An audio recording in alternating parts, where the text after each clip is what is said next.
Profesa, yau kimanin wajen sama da shekara 30 kana wa'azi, kana karantarwa. Tun shekarunka ba su kai 20 ba kake wannan gwagwarmaya. Ina shaida ne akan wannan da sauran 'yan uwa. In ba ka manta ba, lokacin da aka sanar da sunanka a matsayin minista da kuma yadda ka je ka amsa tambayoyi a majalisar ƙasa. Da yadda mutane suka yi ta jin daɗi da gwadon da yadda jawabanka suka ja hankali saboda bankayensu, ya zamto kamar ba a yi wani ministan da aka ayyana sai kai, kamar kai ɗaya ne aka naɗa a wani lokacin. Manufar wannan magana yana gwada alakar ka da mutane tana da faɗi, domin mai sharar hanya ya san ka, mai sai da tuwo akan hanya ta san ka, ɗan acaɓa ya san ka saboda kai malami ne mai wa'azi. Duk cikin abin da ka ambata na kalubalen nan baka ambata mu wanda suke mun san ka a fagen wa'azi, duk da cewa mun san cewa kuma kai gwani ne akan harkar boko. Shin ba mu dame ka ba da yawa lokacin da kake minista? Ba mu yi korafi da yawa akan ka ba, kan cewa baka yi abin da ya kamata ba, baka ba mu ragon layya ba, duk da cewa na san kana kokari.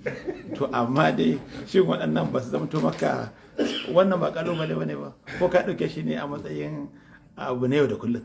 To assalamu alaikum warahmatullahi wabarakatuh. Na farko da kama da a karantar da addini ina ga a public banda ma irin na islamiyya shekara 35 yanzu.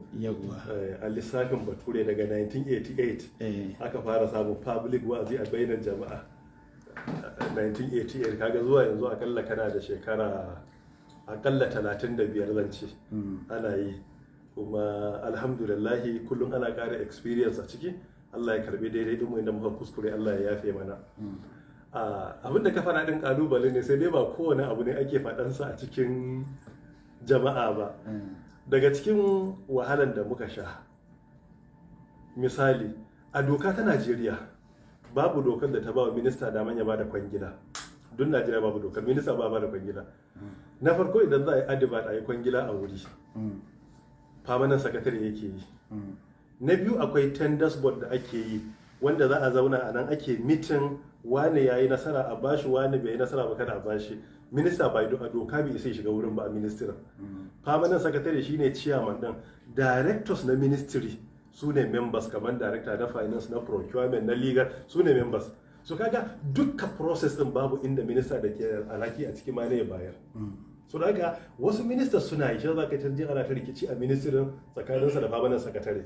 Amma ni tun da na je na zama minista har na kammala a ministirin ban taɓa ba wani mutum kwangilan naira ɗaya ba, saboda doka ba ta bani dama ba. Babu dokar da ta bani, iya inda dokar ta tsaya a nan na tsaya. Kuma duk ministirin ba wanda zai ce wai ga wani aiki nan da ni an bani na yi, ban taɓa yi ba, saboda dokar ba ta bani dama ba. In dai ka zo kana da complaint sai ce to ka je ka bi tsari. A'a an ce za a mika takardu sai ce to je ka wajen farmsec, in ka cancanta za su maka. To mutanenmu da dama, Dr. Ibrahim, ba kowa ya san dokar ba. In ka shiga kana almajiri yanzu, yadda wasu minista suke zuwa su yi ta faɗa da babanan sakatare akan kwangila, inda rana ɗaya na ji na ce sai an ba a wane, to da duk masu addini sun shiga uku. Daman hujja ake nema, kadar a ce ka je ka shiga aikin da ba naka ba, kawai abin da ake nema kenan. Kula ga wannan sai zama ban shiga harkar da ba ta ba, iya abin da doka ta ce shine iko na akai na tsaya.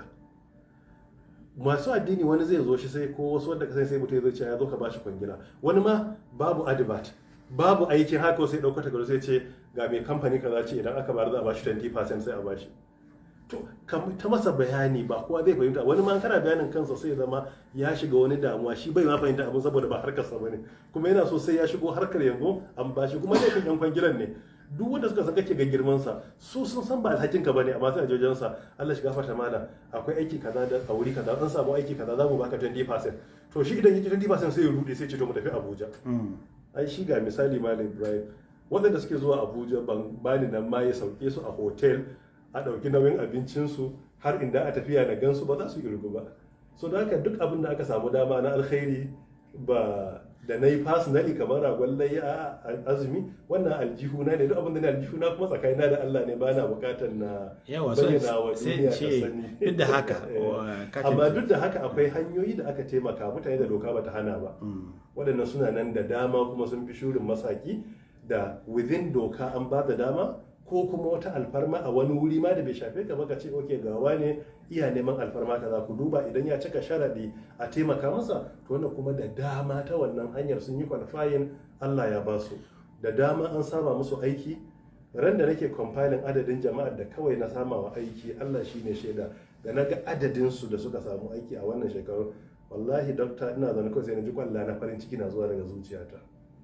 Daga Gombe suka kira ni, state government suka ce suna su ga adadin ayyuka da aka yi, kawai na tara musu projects da na kai na Gombe, wasu ma ba abin da ya shafe ni bane, a gina asibiti na biliyan kaza, yin kaza na biliyan kaza, wasu ma kawai alfarma za ka je ka nema kaga ana yi cewa a kawo wurin ku. Da aka hada mutanen, gwamna da kansa ya zo gida na ya karba ce duk wannan adadin abin da ce masa wallahi wannan ma ba a kammala ba. So in ka duba wannan irin alkhairan sai ka je ka samu peace of mind cewa da dama sun amfana. Kuma ko a cikin yan uwa almajirai masu karanta da dama, 'ya'yansu kace-kace an ɗauke su ayyuka ta ɓangaren mu nemi alfarma muwa don ba ma ɗaukan aiki, minista ba dokar ta ce ɗauki aiki. Gaskiya Professor mun gode.